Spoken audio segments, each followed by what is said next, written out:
তো বন্ধু আবারও চলে এসেছি রাতে।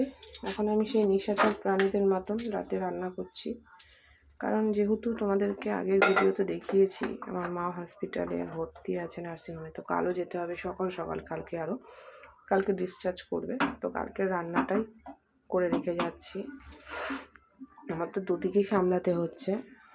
তো বন্ধুরা, একটা মেয়ে বা একটা ছেলে হলে যে কী সমস্যা, কারণ শ্বশুরবাড়ি বাপের বাড়ির দুটো প্রপারলি সামলাতে হয়। তো যাই হোক, তো সেই জন্য এখন করে রেখে যাচ্ছি। তো কী বলবো, যাই হোক, একটা টেনশন থেকে একটু মুক্তি পেলাম যে এখন মা ভালো আছে, তবে হাঁটা চলা এখনও দেরি আছে করাটা, এখনও বেড রেস্ট থাকবে। বাবারও প্রচণ্ড কষ্ট হয়ে যাচ্ছে, কারণ মাকে পুরোটা, আমি তো এতদিকে থাকি, আমার হয় না, মাকে পুরো ট্যাকেলটা বাবাই করছে। আর বৌদিরও হয় না, কারণ আমার ভাইপো অনেকটা ছোটো, তারপরে ওকে তো সংসারের কাজ করতে হয়, ছেলেটার পিছনে খাটতে হয়, তো ওর হয় না। মার পুরো জিনিসটাই বাবাই করে। তো ঠাকুরের কাছে প্রে করছি যে তাড়াতাড়ি যাতে অন্তত উনি নিজের মতো নিজে ওয়াশরুমে যেতে পারে, সব কিছু করতে পারে, এটাই চাইছি। তো যাই, কালকে ডিসচার্জ হবে, তো সেই জন্য রান্না। আবার মা চলে গেলে পরে বাড়িতে এতটা আমারও খাটনি হবে না। তবুও বন্ধুরা, নার্সিংহোম বলে আমাদের খাটনি অনেক কম। যে সরকারি হসপিটাল হলে যে একটা টাইমে খাবার নিয়ে যাওয়া, ভিজিটিং আওয়ার্স, সেটা তো নয়। তো সেই দিক থেকে কিন্তু অনেকটাই রিলিফ পেয়েছি, শুধু একটু মানুষটাকে গিয়ে দেখা। নার্সিংহোম মানে সুবিধে অসুবিধে ওরা ফোন করেই দিচ্ছে।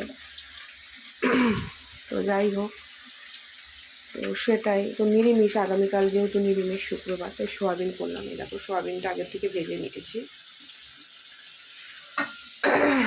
সোয়াবিনের পরিমাণটা আজকে অনেকটা বেশি, আলুরও পরিমাণটা দেখতে পাচ্ছ বেশি, কারণ কালকে একটু নিয়ে যাব রান্না করে। এই রান্নাটা করছি, এটা নিয়ে যাব। তারপরে ওবেলা একটু তরকারি করেছি, চুনো মাছ, এসব সব নিয়ে যাব, কারণ তাহলে বৌদি আর আমি দুজনেই তো যাব হসপিটালে, নার্সিংহোমে। তো যা নিয়ে যাব ওদের দুপুরটা হয়ে যাবে, আবার রাতে বৌদি করবে। আমি বুঝি, জানো তো, কারণ আমিও তো একটা ছেলের বউ। আমারও যখন বাড়িতে কিছু হয় তো কতটা কষ্ট হয় সেটা আমি বুঝি।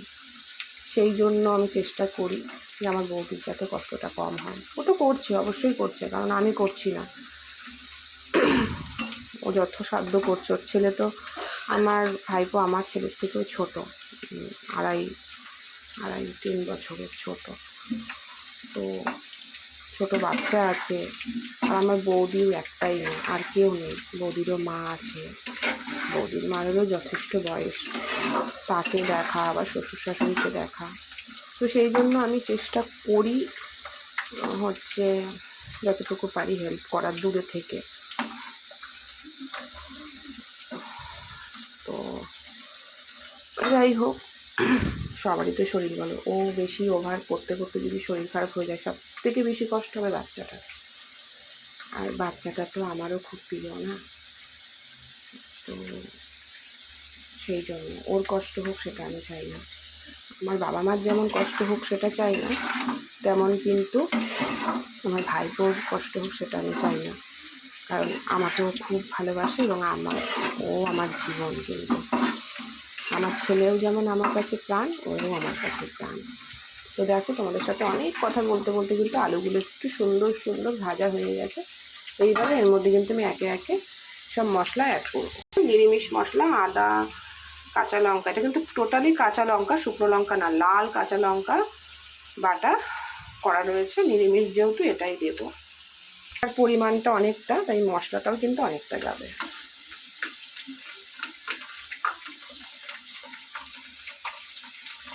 তো ভালো করে কিন্তু মিক্স করে নেব।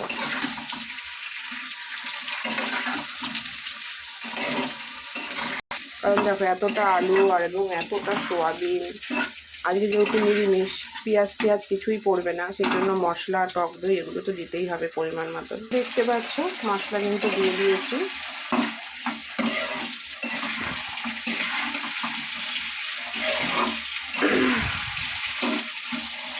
তো বন্ধুরা, মা বাবা একটা এমন সম্পদ না, যে একমাত্র এমনই হয় যে মা বাবার ঋণই কিন্তু কখনো শোধ করা যায় না।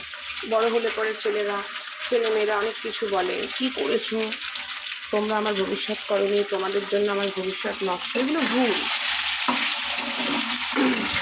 তো আমি সেই সমস্ত ছেলে মেয়ের অনেক বউ আছে বা অনেক শাশুড়িরাও আছে যারা বউরা খুব ভালো হয় কিন্তু ঠিক মতন মানিয়ে নিতে পারে না। আমি বলবো যে না, আর যাই হোক, মা বাবাকে কখনো ফেলবে না বা শাশুড়ি শ্বশুরকে কখনো ফেলবে না, তাহলে জীবনে অনেক কিছু করা যায়।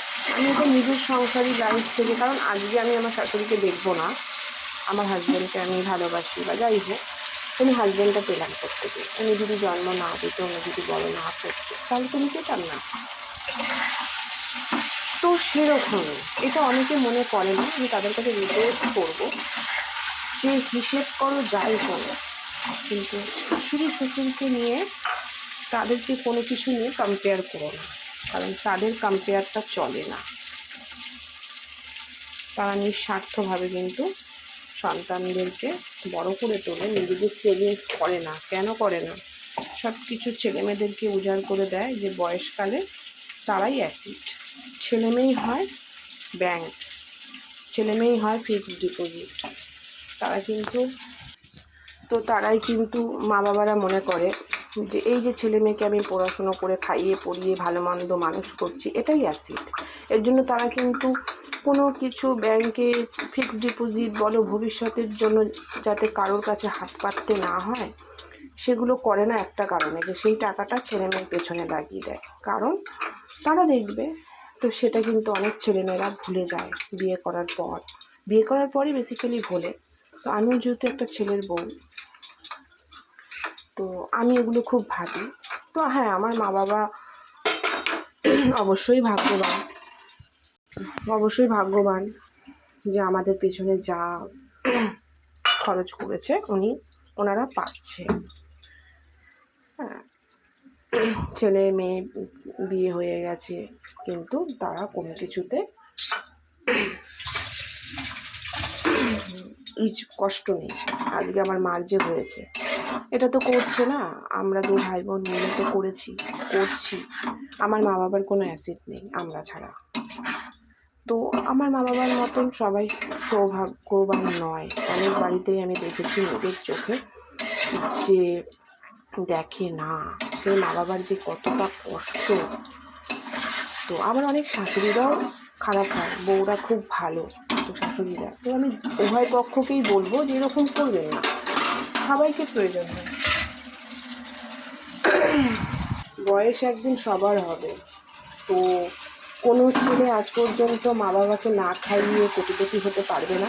সে যদি কিছু টাকা সেভিংসও করে, একটা টাইমে একটা সময় গিয়ে ঠিক বেরিয়ে যাবে।